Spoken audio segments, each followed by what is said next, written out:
3 شعبان شب شروع ہونے والی ہے، پیغمبر بیٹی کے پاس آتے ہیں اور آنے کے بعد کہتے ہیں بیٹی میں تجھے ایک پیغام دینے آیا ہوں تاکہ تو گھبرا نہیں، اور وہ یہ ہے کہ آج رات کو تیرا وہ بیٹا آنے والا ہے اس دنیا میں جو 3 مرتبہ روز تجھے سلام کرتا رہا، لیکن جب وہ آئے گا نا تو اس کے آنے سے پہلے تیرا گھر اتنا روشن ہو جائے گا، اتنا روشن ہو جائے گا کہ نئے آدمی تو ڈر جائے، گھبرا نہیں جائے، ڈر جائے۔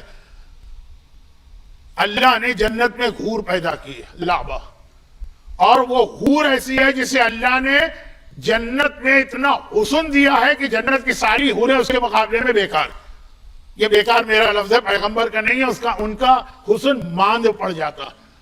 جب یہ حور مسکراتی ہے تو اس کے مسکرانے سے پوری جنت مسکراتی۔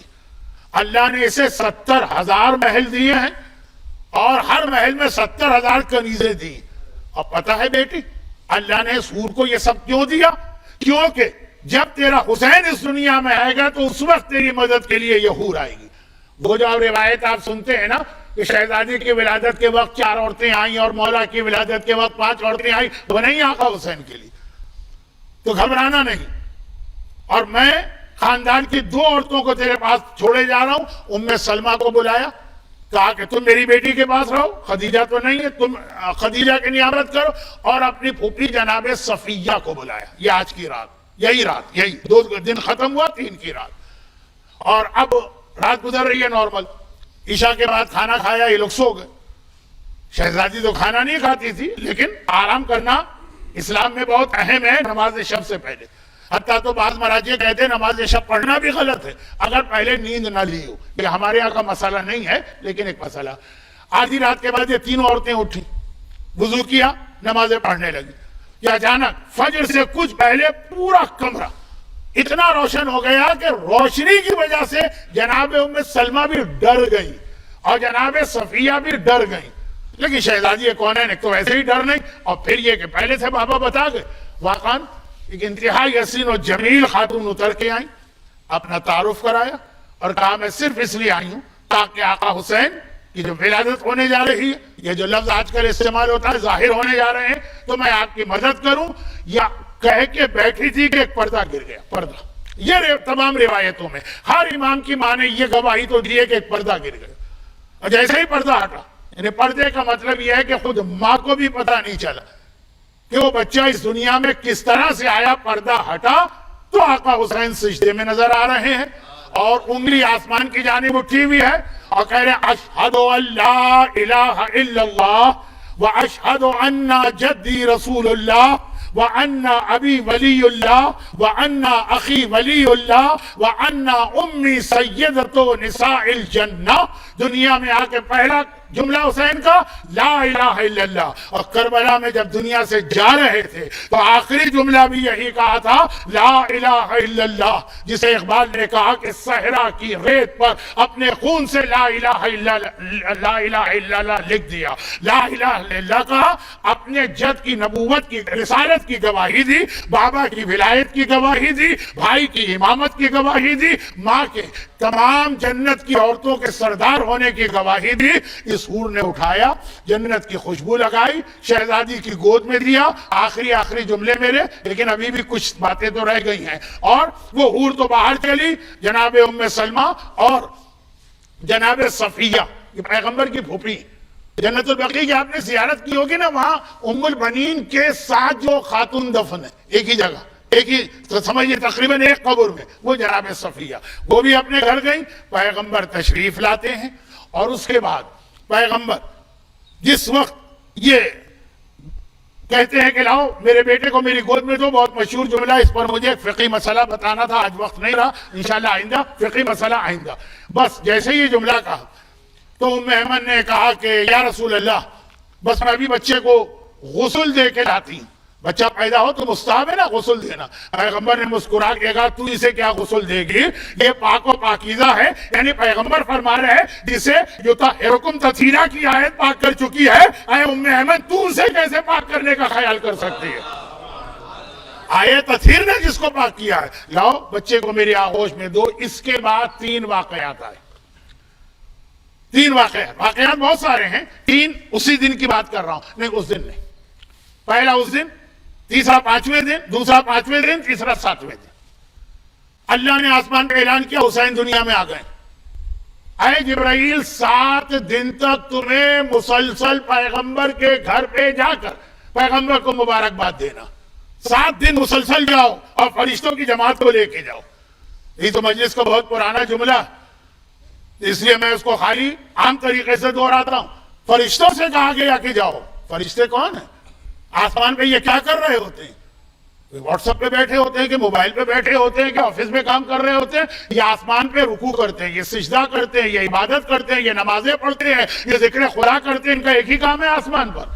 لیکن کہا گیا کہ آج حسین دنیا میں آیا ہے، چنانچہ آج فرشتوں اپنی نمازیں چھوڑو، اپنے رکوع چھوڑو، اپنے سجدے چھوڑو، اپنا ذکر چھوڑو، اپنا تلاوت قرآن کا عمل چھوڑو، آج جا کے حسین کو مبارکباد دو۔ حسین کی مبارکباد دینا آج فرشتوں کی نماز سے زیادہ افضل عمل قرار پایا۔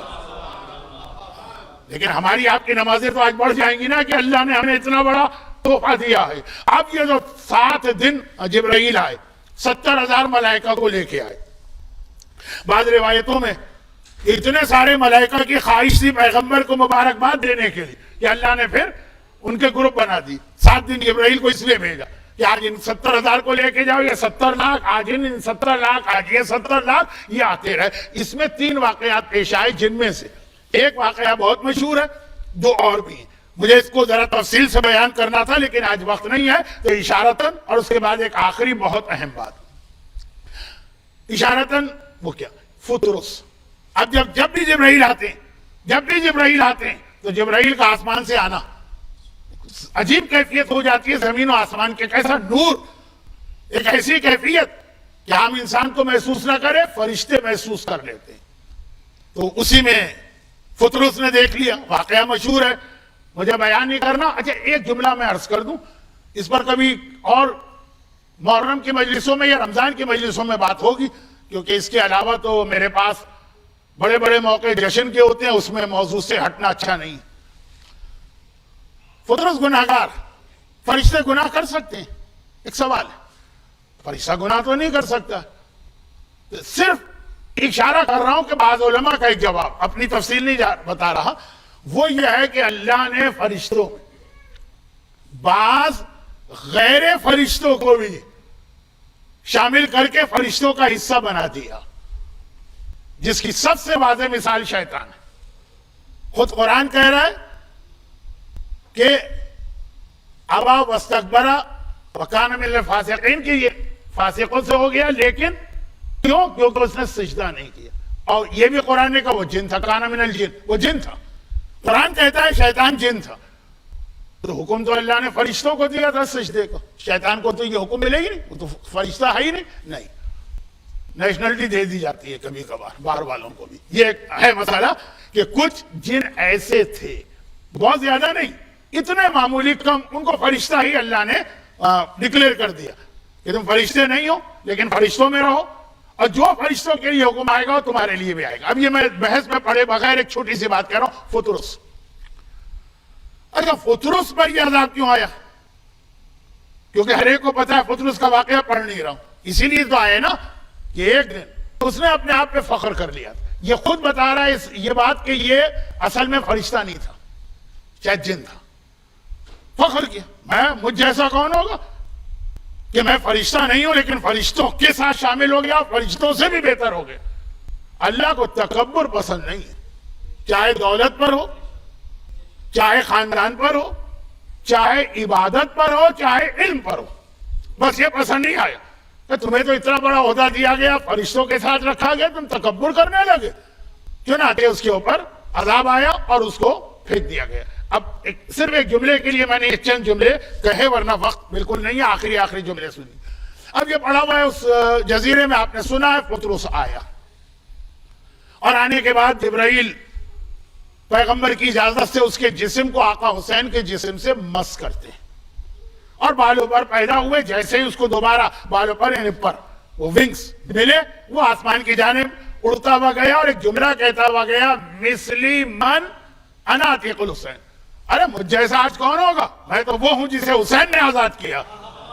اب میرا ایک سوال، یہ علامہ ذیشان حیدر جوادی صاحب کا نکتہ تو بہت مشہور، میلبرن میں آپ نے اور کئی علماء سے سنا بھی ہوگا، لیکن میرا تو طریقہ ہے کہ میں کسی کی محنت پہ نہ چوری کرتا ہوں نہ ڈاکہ ڈالتا ہوں، بتا دیتا ہوں کہ کس کی محنت ہے۔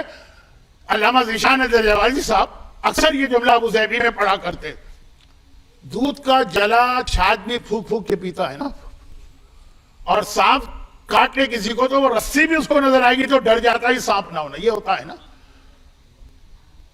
اے جبرائیل، اے فطرس، ابھی تو نے فخر کیا، اور ابھی کا مطلب ہے کہ پتہ نہیں کتنے ہزار سال پہلے فخر کیا کہ میں مجھ جیسا کون، میں اتنا بڑا فرشتوں کے اندر بھی، تو تجھ پر اتنا عذاب آیا، اور بڑی مشکل سے تیری یہ غلطی حسین کے تصدق میں معاف ہوئی، تو دوبارہ تو وہی غلطی کرنے لگا۔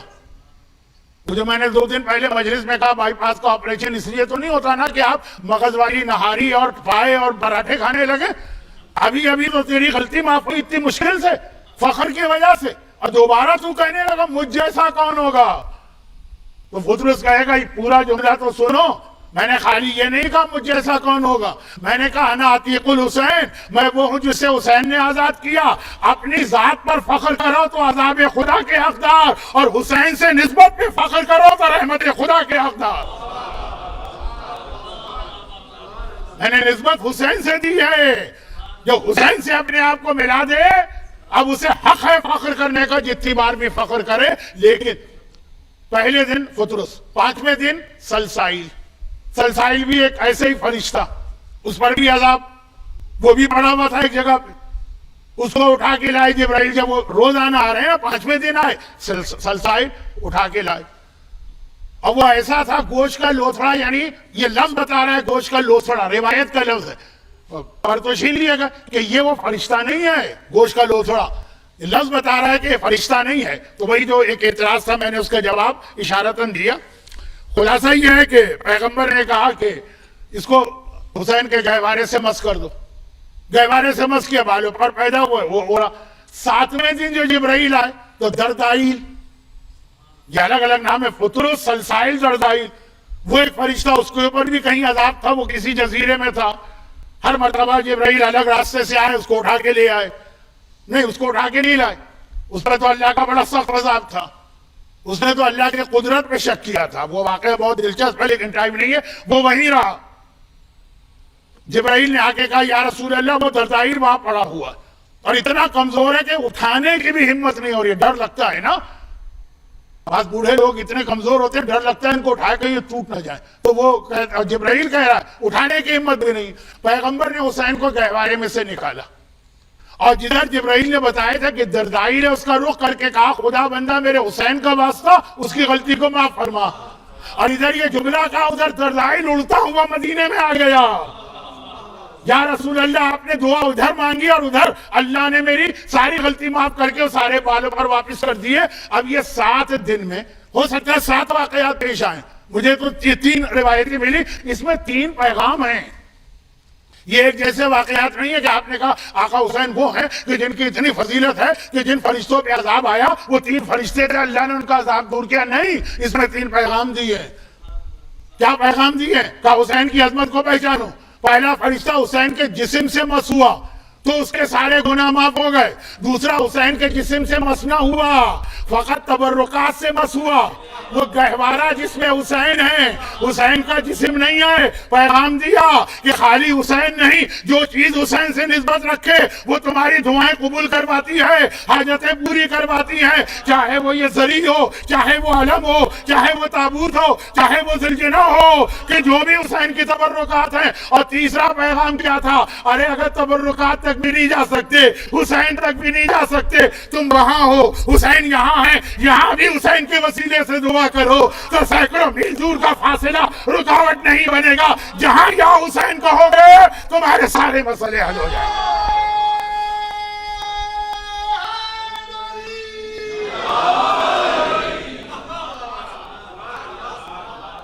یہ 3 بہت اہم پیغام ہیں، خالی حسین کا جسم نہیں، عظمت حسین کو پہچانو، یہ خاک شفا، یہ شفا بنی کیسے؟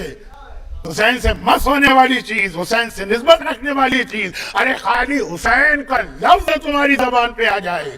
دردائیل سینکڑوں میل دور تھا،